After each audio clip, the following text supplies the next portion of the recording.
오늘은 성령 강림절로 우리가 지킵니다. 구약 성경에 기록된 모든 내용들은 하나님이 우주 만물을 창조하셨다. 그 모든 만물들의 으뜸은 인간이다. 그런데 그 인간이 타락하고 범죄하였다. 그리고 그 인간을 구원하기 위해서 하나님의 놀라운 계획을 가지고 계신다. 구원자를 보내주시겠다. 구약 성경의 내용입니다. 그리고 구원자가 마침내 이 땅에 오셨다. 예수 그리스도입니다. 그분이 오셔서 무슨 일을 하셨는가? 마태복음, 마가복음, 누가복음, 요한복음, 사도복음서에 기록되어 있습니다. 우리 죄를 대신하여 성경대로 십자가에 달려 죽으시고 사흘 만에 살아나셨다. 그분이 하늘로 승천하시면서 그리고 이 땅에 주님의 몸된 교회가 피값으로 세워지게 되었다.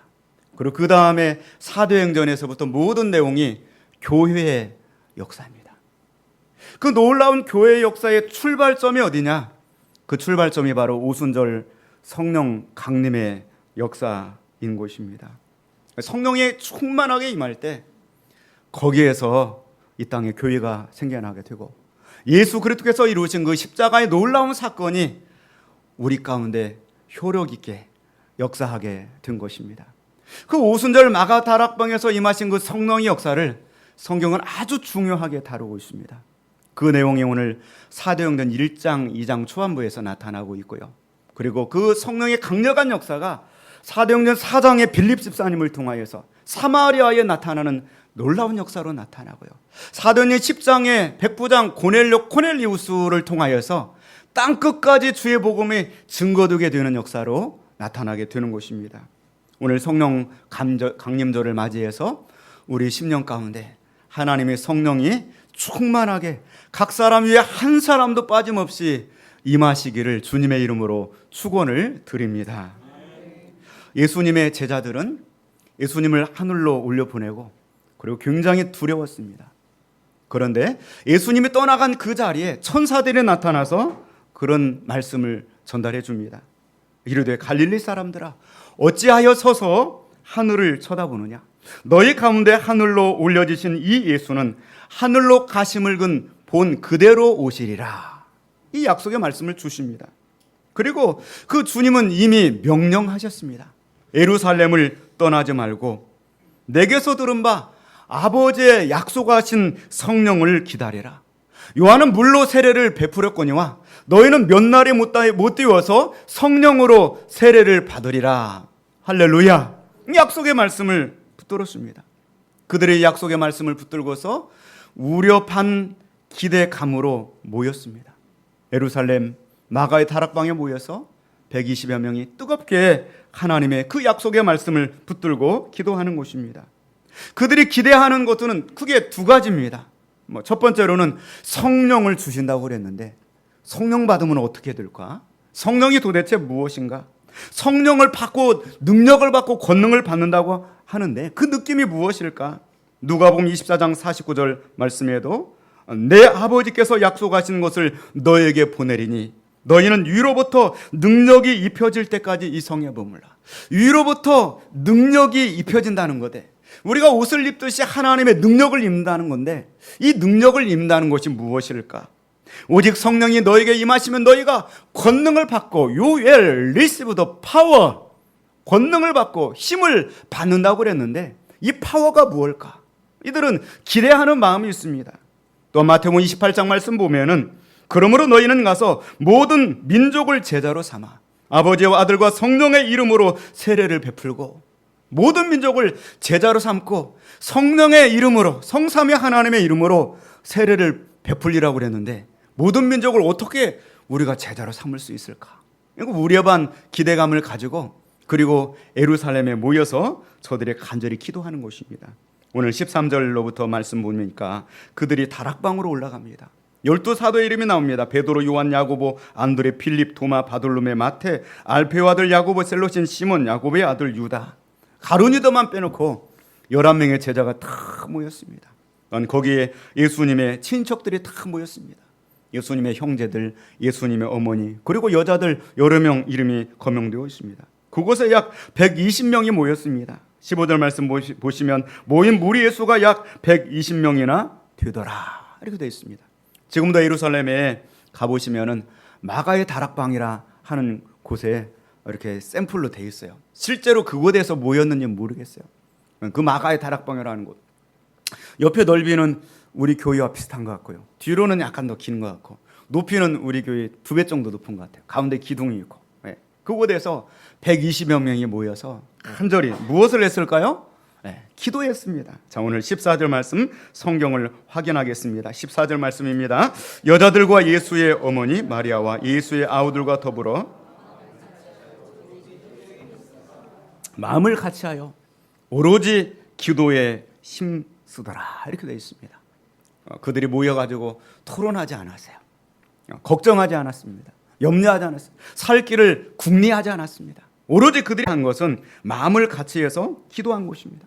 그 기도한 것은 크게는 한 가지입니다. 약속하신 성령을 주옵소서.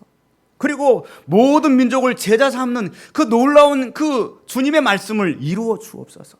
그것들을 가지고 그들이 간절히 하나님 말씀에 순종해서 기도했습니다. 여러분, 하나님 말씀에 순종하면 기적이 일어나게 되는 줄로 믿습니다. 순종보다 더 위대한 믿음은 없습니다. 순종은 거룩한 시간 낭비입니다. 이 시간에 지금 제자들이 그렇게 모여있을 때가 아닙니다. 모여있으면 다 걸려요. 다 죽어요. 빨리 흩어져야 돼요. 모였다가 걸리면 예수님처럼 다 처형당할 수가 있습니다. 그런데 그들은 모였습니다. 순종하여 모였습니다. 순종보다 더 위대한 믿음은 없는 줄로 믿습니다. 오늘 이 자리에 우리가 모였습니다. 거룩한 주일 기억하여 모였습니다. 오늘 순종하여 모인 우리들 가운데 성령의 충만한 역사가 임하시기를 주님의 이름으로 축원을 드립니다. 그들은 순종하였습니다. 무조건적인 순종을 하였습니다. 순종이 진짜 믿음입니다. 예수님과 3년 반을 동거동락하게 했어요. 예수님의 행하신 모든 기적들을 봤습니다. 죽은 자를 살리고 바람과 풍랑을 잠잠케 하시고, 그리고 귀신 들린 자들을 내어 쫓고, 그런 놀라운 기적들을 다 봤습니다. 예수님과 3년 반 동안 동거동락하면서 주옥 같은 생명의 말씀들을 다 들었습니다. 그런데 그들에게 무엇이 더 부족했을까요? 무엇이 더 필요했을까요? 그것은 바로 성령의 충만함이 필요했던 것입니다. 성령의 충만함이 절대적으로 필요했습니다. 예수님의 제자들에게 성령의 충만함이 필요했다고 한다면 오늘 우리들에게도 성령의 충만함이 절대적으로 필요한 줄로 믿습니다. 왜냐하면 준비가 덜 됐기 때문이에요. 준비가. 그렇잖아요. 여러분, 아무리 정말 능력 있는 선수도 몸에 부상을 입고 있으면 그라운드에 내보내지 않아요. 몸을 만들어서 나가야 됩니다. 류현진 선수 올해 얼마나 잘하고 있습니까? 그러나 부상당해가지고 몇 년 동안 대기자 명단에 있고 그랬습니다. 준비가 안 되면은요, 나갈 수가 없는 것이죠. 오늘 제자들이 3년 반 동안 하나님의 놀라운 역사를 경험하고 예수님과 동거동락하며 말씀을 들었는데 아직 준비가 안 돼 있는 거죠. 그 준비가 뭡니까? 바로 성령의 충만함을 받는 것입니다. 오늘 이 시간에도 우리 가운데 우리가 믿음이 없어서가 아닙니다. 우리가 정말 하나님의 말씀을 몰라서가 아닙니다. 예수님의 십자가와 부활을 다 합니다. 그런데도 불구하고 우리가 능력 있게 쓰임받지 못하는 이유는 우리 가운데 준비가 덜 돼 있어서 그래요. 오늘 성령 충만한 역사를 통하여서 우리 마음속에 우리의 그릇들이 준비되는 시간이 되기를 주님의 이름으로 축원을 드립니다. 예수님의 제자들이 준비가 덜 됐어요. 성령의 충만함이 절대적으로 저들의 사역을 위해서, 이 땅에 몸된 교회를 세우기 위해서 필요했던 것입니다. 저들은 그 준비하는 것을 기도로 했습니다. 철저하게 기도했습니다. 땀이 나도록 기도했어요. 간절하게 기도했습니다. 절박하게 기도했습니다. 오랜 시간 기도했습니다. 열흘 동안 전혀 기도에 힘쓰니라 말씀하고 있습니다. 짐승 소리가 나더라고요. 기도를 계속해서 울부짖고 하다 보면 내가 사람인지 짐승인지 잘 몰라. 비둘기처럼 치적이고 학처럼 치적이고 강아처럼 치적이는 거예요. 신앙생활이 언제나 이성적이지만은 않아요. 때로는 감성적일 때가 있어요. 나도 모르게 기쁨이 오고요, 희열이 오고, 나도 모르게 하나님이 나를 만지시고 뜨겁게 나를 감하고 내 속에 뭔가가 확 들어오고요, 나를 사로잡고 나를 살라버리는 그 감정적인 요소들이 있는 것이죠. 오늘 제자들에게 그것이 부족했어요. 그것이 없으니까 겟세마네 동산에서 예수님이 나와 함께 1시간만 깨워서 기도하자 하는데도 다 졸매 찼습니다. 그러나 지금은 예수님이 떠나보는 이상 이 시간에는 그들은 감정적으로 기도하는 거예요. 울부짖으면서 전혀 짐승처럼 하나님 앞에 엎드려서 기도하는 것입니다. 전적으로 그들의 기도하며 매달리는 것입니다. 사는 성도 여러분, 기도가 내 삶의 자리에 중심이 되기를 주님의 이름으로 축원을 드립니다. 성령의 충만한 역사는 기도를 통하여 이루어졌습니다. 몸된 교회의 출생은 기도를 통하여 태어나게 되었습니다. 여러분, 기도 외에는 이런 이유가 나갈 수 없습니다. 기도가 식어지면 하나님과의 거리가 멀어집니다. 기도가 뜨거워지면 하나님과 내가 밀접한 관계가 되게 되는 줄로 믿습니다. 마치 자동차에 좋은 자동차가 있어요. 여러분, 자동차 타고 오셨죠? 그 자동차가 아무리 좋은 자동차가 있으면 뭡니까? 엔진에 불이 스파크가 돌아야 돼요. 엔진에 점화가 팍 돼야 그 불이 타가지고 엔진이 움직이고 동력을 얻어서 자동차가 앞으로 굴러가게 되는 것입니다. 엔진에 그 불이 탁 타오른 그 스파크가 일어나는 그 최고의 정점, 그게 바로 기도를 통하여서, 그냥 기도가 아닙니다. 열정적인 기도요, 간절한 기도, 매달리는 기도, 짐승처럼 울부짖는 그 기도를 통하여서 강력한 성령의 스파크가 일어나게 되는 줄로 믿습니다. 우리는 왜 이런 간절함이 부족할까요? 왜 이렇게 강력한 영적인 이 스피리추얼 스파크가 일어나지 않을까요?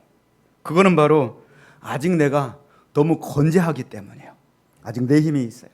내 힘이 있으면 내 힘대로 합니다. 그러나 내가 연약함을 깨달을 때, 그때는 기도하게 되어 있는 것입니다. 내가 철박할 때, 그때는 기도하게 되어 있는 것입니다. 예수님의 그 연약함과 그 우리의 연약함이 만날 때, 그때 성령의 역사가 일어나는 것입니다. 할렐루야. 어떤 가난한 부부가 살고 있었어요. 그런데 그 부부에게 서로 애틋한 사랑이 있었어요. 연약하기 때문에 서로 미안함이 있고 간절함이 있고 깊이 있는 사랑이 있는 거예요. 다 해주고, 미안함이 없을 때는 사랑이 약해요. 그러나 가난하기 때문에. 남편에게는 시계가 있었는데 시계에 줄이 없잖아요. 줄이 다 녹슬고 낡아가지고 시계를 차고 다닐 수가 없었어요. 그걸 늘 부인은 마음 아파했어요. 남편의 저 시계줄을 어떻게든 해줘야 될 텐데. 부인은 예쁜 머리가 있었어요. 긴 머리. 그런데 머리핀 하나 해줄 돈이 없어가지고 머리가 이 단정하게 정리가 안 되는 거예요. 남편 마음에 늘 저 머리핀을 하나, 예쁜 걸 하나, 반짝반짝한 거 사주고 싶은데. 그런데 어느 날 이신점심 부부가 통했던지 아내는 머리를 탁 잘라서 남편의 시계줄을 사왔어요. 잘 아시는 얘기죠? 네. 남편은 그 시계줄을 팔아가지고, 시계 몸치를 팔아가지고 부인의 머리핀을 사왔어요. 그리고 서로 만난 거예요, 집에서. 그리고 서로 선물을 교환을 하는데 보니까 머리핀을 사와가지고 탁 꽂아주려고 하니까 머리가 없어져 버렸어요. 네. 그리고 부인도 시계줄을 사와가지고 끼워주려고 하다 보니까 시계 몸체가 없어져 버렸어요. 필요 없는 선물이 되었습니다. 그는 서로 끌어안고 우는 거죠. 서로의 이 애틋한 사랑이 더 깊어지게 되는 것입니다. 여러분, 우리의 연약함이 도리어 하나님께 매달리게 합니다. 우리의 연약함이 우리의 기도를 간절하게 하고요, 우리의 연약함이 도리어 우리가 학처럼 짐승처럼 울부짖게 하고, 그 간절함 속에 하나님이 역사하시는 것입니다. 그 간절함 속에 몸된 교회가 부흥하는 거예요. 그 간절함 속에 여러분의 가정 속에 성령의 살리는 역사가 일어나게 되는 줄로 믿습니다. 우리가 할 수 있는 가장 위대한 행동은 바로 우리의 연약함을 깨닫고 간절하게 하나님 앞에 절박한 기도를 하는 것입니다. 우리가 그러한 간절한 기도를 드릴 때 문제는 해결되게 됩니다. 우리가 그렇게 간절한 기도를 드릴 때 여러분 앞에 막힌 것들이 열려지게 되는 줄로 믿습니다. 초대교회가 출발한 그 탄생은 바로 연약함을 깨닫고 120명이 두려워 떨면서 열흘 동안 전혀 기도에 힘썼던 것입니다. 다른 방법이 없습니다. 엎드려 기도하는 것 외에는 방법이 없습니다. 금요철에 좀 많이 오셔서 기도하세요. 기도하세요. 하루 동안 일주일간 열심히 살고 주일을 준비하면서 우리의 묵은 때를 다 쏟아내 버리고 그리고 하나님 앞에 서야죠. 좀 많이 나오셔서 기도하기를 바라요. 물론 피곤합니다. 직장생활 하루 동안 열심히 하고 그리고 저녁에 또 나와서 이번 주는 또 A매치도 있었잖아요. 축구. 그 시간에 기도할 때 얼마나 피곤해요. 저도 그날따라 비가 오고 나가지고 텃밭에 또 일을 하루 종일 하고 나니까 몸이 피곤하더라고요. 성도들 심정을 알겠더라고요. 그래서 우리 성도님들에게 많은 위로의 말을 했습니다. 여러분 정말 직장에서 한 주간 동안 수고하고 고생하고 이 자리에 나와서 기도한다는 거 힘든 거 압니다. 그러나 이 나온 것 그 자체만으로 하나님이 여러분을 받으실 줄로 믿습니다. 할렐루야. 우리가 영혼과 육체가 있지만 영의 지배를 받는 존재들입니다. 내 영이 살아나야 나의 육체가 삽니다. 내 영이 살아나야 내 가정이 살고, 내 영이 살아나야 나의 모든 문제가 해결되게 되고요. 내가 영적으로 형통해야 내 육도 형통하게 될 줄로 믿습니다. 목이 터져라 부르짖는 거예요. 주님을 찾는 것입니다. 간절하게 하늘에 상달되도록 하나님을 찾고 매달리는 것입니다. 그 가운데 성령의 역사가 일어나게 되는 것입니다. 그 성령님이 임하게 되면은 내가 더 이상 목말라하지 않아요. 성령 충만이 무엇입니까? 목마르지 않는 거예요. 그렇잖아요. 여러분 목마르면 얼마나 목이 탑니까? 견딜 수가 없습니다. 그러나 더 이상 목마르지 않는 것이 성령 충만함입니다. 모든 인생은 다 목말라 하고 있습니다. 성령이 임하실 그때까지 어떤 사람은 평생토록 목이 말라가지고 목 타서 지옥의 그 고통을 이 땅에서 경험하고 있습니다. 그러나 성령의 충만함이 임할 때 더 이상 나의 영혼이 목마르지 않는 것이면 내가 이제 족하다 되었다 하는 것입니다. 할렐루야. 드디어 오순절 날이 되었습니다. 펜테코스트 오늘 1절 말씀 보시면 오순절 날이 이미 이름에 그들이 다 같이 한 곳에 모였더니 하나님은 언제나 정확하신 하나님이에요. 모자라지도 덜하지도 않습니다. 언제나 하나님의 시각은 정확하게 역사하시는 하나님이신 줄로 믿습니다. 오늘 이 시간에도 하나님의 시간은 정확하십니다. 여러분 가운데 여러 가지 고민의 문제를 가지고 또 기도하는 문제를 가지고 여러분의 연약한 문제를 가지고 하나님 앞에 마은 여러분의 심정을 주님 아시고 정확하게 이 시간에 해결할 것을 해결하시고 열어주실 것을 열어주시며 묶인 것들을 풀어주시는 역사가 함께 하실 줄로 믿습니다. 오순절 날 정확한 그 시간에 하나님은 임하셨습니다. 우리 본문의 말씀 2절 말씀 한번 같이 보도록 하겠습니다. 호련히 하늘로부터 급하고 강한 바람 같은 소리가 있어 그들이 앉은 온 집에 가득하며 아멘. 그들이 집에 모여서 기도하고 있습니다. 아마 마가 다락방이라고 그렇게 알려져 있습니다. 그들이 집에 모여서 120명이 기도합니다. 그런데 호련히 서둘리 갑자기 하늘로부터 지붕이 있어요. 지붕이 있는데 어떻게? 그렇잖아요. 하늘로부터 바람이 들어올 수가 있어요. 그렇잖아요. 지붕이 있는데. 그런데 급하게 하늘로부터 강한 바람이 막 불어오는 것입니다. 이건 성령의 바람이에요. 성령의 바람. 나의 영혼의 죄악을 날려버리는 바람입니다. 나의 모든 불순물들을 날려버리는 바람입니다. 이 성령의 바람이 저 하늘에서부터 임하는 거예요. 지붕을 뚫고 임하는 것입니다. 나의 심령, 나의 육신의 장애물들을 통과해서 나의 심령을, 나의 전 존재를, 나의 영혼을 다 취하는 것입니다. 시원케 하는 것입니다. 그 성령의 역사가 오순절 마가 다락방에 120명 성도들이 그들에게 임하여서 전체적으로 경험하게 되는 것입니다. 요한복음 3장에 보면은 니고데모가 밤중에 이 문제를 가지고 자신의 영혼의 목마른 문제를 가지고 영생의 문제를 가지고 예수님께 찾아갑니다. 사람이 늙으면 어떻게 태어날 수가 있습니까? 두 번째 모태에 들어갔다가 다시 날 수가 있습니까? 예수님 말씀하시죠. 사람이 물과 성령으로 나지 아니하면 하나님 나라에 들어갈 수 없느니라. 그러면서 예수님 하신 말씀이 바람이 불어야 된다 그랬어요. 바람이 임으로 불매 그 소리를 들어도 어디로 와서 어디로 가는지 알지 못하나니 성령으로 난 사람이 이와 같으니라. 아마 나중에 니고데모는 그 성령의 경험을 통하여서 체험을 했을 것 같습니다. 그 성령의 시원한 바람 소리를 듣기를 주님의 이름으로 축원을 드립니다. 날씨가 얼마나 덥습니까? 햇볕이 막 내려줍니다. 그러나 바람이 어디선가 싹 불어오면 얼마나 서늘합니까? 성령의 바람이 불어올 때 광야 같은 인생길을 걸어가며 창의 일소와 같이 그 넓은 태평양의 조각배 하나를 타고 항해하는 것처럼 내 인생이 가볍고 내 인생이 위태롭게 느껴질 때 성령의 바람이 어디선가 불어올 때 그 풍랑 속을 우리가 항해해서 나가게 될 줄로 믿는 것입니다. 하나님의 바람이, 하나님의 숨결이 그 누워있는 아담의 코끝에 불어넣었던 그 성령의 생기가 오늘 이 시간에 우리 속에 불어오기를 주님의 이름으로 축원을 드립니다. 그리고 오늘 본문의 3절에 보니까 또 갑자기 또 다른 현상들이 일어납니다. 3절을 같이 봅니다. 마치 불의 혀처럼 갈라지는 것들이 그들에게 보여 각 사람 위에 하나씩 임하여 있더니, 분명히 불인데 물엿불은 아닌 것 같아요. 분명히 불입니다. 불이 막 혀가 달려가지고 낼름낼름 거리면서 독사혀처럼 막 삼키면서 임하는 거예요. 분명히 불이 임하는데 각 사람 머리 위에 불이 혀처럼 팍 임하여서요. 여러분을 감싸한다고 생각해 보세요. 얼마나 뜨겁겠습니까? 그 강력한 성령의 불이, 영적인 불이 임하는 것입니다. 구약 성경에 보면은 휴목과 성전에 그 앞에 번제단이 있었습니다. 모든 제물들을 올려놓고 거기에서 계속해서 불을 뗐습니다. 모든 불순물들을 다 태워버린 겁니다. 성령의 불이 임할 때 제자들의 의심의 불이 태워지게 되고, 연약함의 불이 태워지게 되고, 연약함과 그 불안함의 불이 태워지게 되었습니다. 오늘 성령의 불이 우리의 모든 육신의 연약함을 불사르면서 임하기를 주님의 이름으로 축원을 드립니다. 내 머리 위에 성령의 불이 임하여 주옵소서. 모세를 부르실 때 출애굽 3장 말씀에 가시떨기 위에 영적인 불이 임했습니다. 성령의 불이 임했습니다.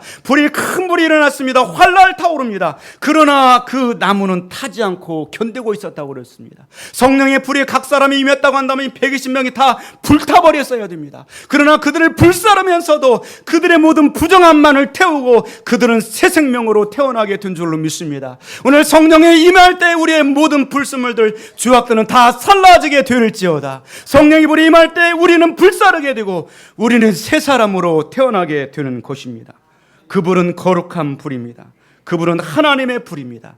그 불은 성령의 불입니다. 그 불을 받아야 우리가 살 수 있고요, 그 불을 받아야 우리가 진짜 하나님의 사람이 되고 준비된 일꾼이 되어줄 수가 있습니다. 예수님 말씀하신 것처럼 요한은 너희에게 물로 세례를 베풀었거니와 몇 날이 못 되어 너희는 불과 성령으로 세례를 받으리라. 그 놀라운 역사가 일어나게 된 줄로 믿습니다. 4절 말씀 보면은 그들이 다 성령의 충만함을 받았습니다. 그렇게 간절히 기도하고 애걸복걸하고 짐승처럼 울부짖던 그들 가운데 시원한 바람, 영적인 바람이 불어오고요, 또한 그들의 모든 아직도 하나님 앞에 그 나가게 불순물들이 있는 그 모든 더러운 것들을 다 성령의 불로, 하나님의 불로, 소멸하는 불로 태워버리고 나니까 그들이 말문이 열리게 됩니다. 성령의 역사가 일어나게 됩니다. 세 사람의 기도를 하게 됩니다. 방언의 역사들이 일어나게 되는 것이죠. 4절 말씀 같이 봅니다. 그들이 다 성령의 충만함을 받고 성령이 말하게 하심을 따라 다른 언어들로 말하기를 시작하니라. 아멘. They were filled with the Holy Spirit. 가득 채워지게 된 거예요. 그들의 발끝에서부터 머리끝까지 성령으로 가득 채워지게 된 겁니다. 어떤 목사님께서 이제 성령 충만에 관해서 설교를 해야 되겠는데 어떻게 이 참 설교를 할 것인가, 그렇죠? 자기는 지금 막 한 주간 동안 기도를 준비하고 갔는데 성도들은 아무 준비가 안 돼 있을 것 같아요. 어떻게 할 것인가? 그래 고민하다가 이 컵을 가지고 가요. 딱 주문해요. 여기다 물을 이렇게 따릅니다. 한 3분의 1쯤 따르고, 여러분 충만하십니까? 그랬어요. 뭐라고 말합니까? 아니요 그랬어요. 지금 반절 정도 있네요. 여러분 충만하십니까? 그랬어요. 뭐라고 합니까? 아니요 그랬어요. 이 물을 여기다 막 따라서 넘치게 따라 놓습니다. 그리고 묻습니다. 충만하십니까? 그럼 맞습니다. 박수를 칩니다. 근데 목사님이 이 물을 자기 머리 위에 막 붓습니다. 그리고 이것이 성령 충만입니다. 성령 충만을 받으세요. 그렇게 말씀드렸습니다. 오늘 이 filled with the Holy Spirit, 성령님이 가득 채우는 것입니다. 내 안에 빈 공간이 없는 거예요. 어두운 공간이, 나를 위해 예비된 공간이 없는 것입니다. 하나님으로 가득 채워진 겁니다. 비로소 준비가 된 것입니다. 그럴 때 그들이 나가서 복음을 증거하니 3,000명이 회개합니다. 5,000명이 회개합니다. 이 땅에 몸된 주님의 신적 기관인 구원의 교회가 태어나게 된 줄로 믿습니다. 성령 충만은 예수 충만입니다. 성령이 충만하게 될 때 비로소 예수님이 내 안에 충만하게 덧입혀지게 됩니다. 예수님의 사랑이, 예수님의 정신이, 예수님의 복음이, 예수님의 사역이, 예수님의 능력이 내게 전이 되게 되고요, 나의 능력이 되고 나의 삶이 되고 나의 습관이 되고 나의 말의 행동이 이루어지게 된 줄로 믿습니다. 로마서 8장 9절 말씀에 만일 너희 속에 하나님의 영이 거하시면 너희가 육신에 있지 아니하고 영에 있나니 누구든지 그리스도의 영이 없으면 그리스도의 사람이 아니라. 그리스도의 영이 충만하시기를 주님의 이름으로 축원을 드립니다. 그러므로 내가 너에게 알리노니 하나님의 영으로 말하는 자는 누구든지 예수를 저주할 자라 하지 않고 또 성령으로 아니하고는 누구든지 예수를 주시라 할 수 없느니라. 성령 충만하여서 예수님을 주시라 고백하고 성령 충만하여서 우리가 준비된 그릇들이 되어질 수 있기를 주님의 이름으로 축원을 드립니다. 예수님은 이거를 주기를 원했어요.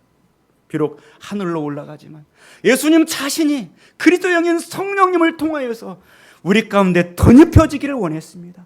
예수님처럼 살기를 원했습니다. 예수님처럼 되어서 이 땅을 구원하는 또 다른 작은 예수가 되어지기를 원했습니다. 그 충만한 역사가 성령님을 통해서 가능합니다. 성령님이 충만하게 나에게 임할 때 가능하게 되는 것입니다. 이 성령의 불을 내리워 주옵소서.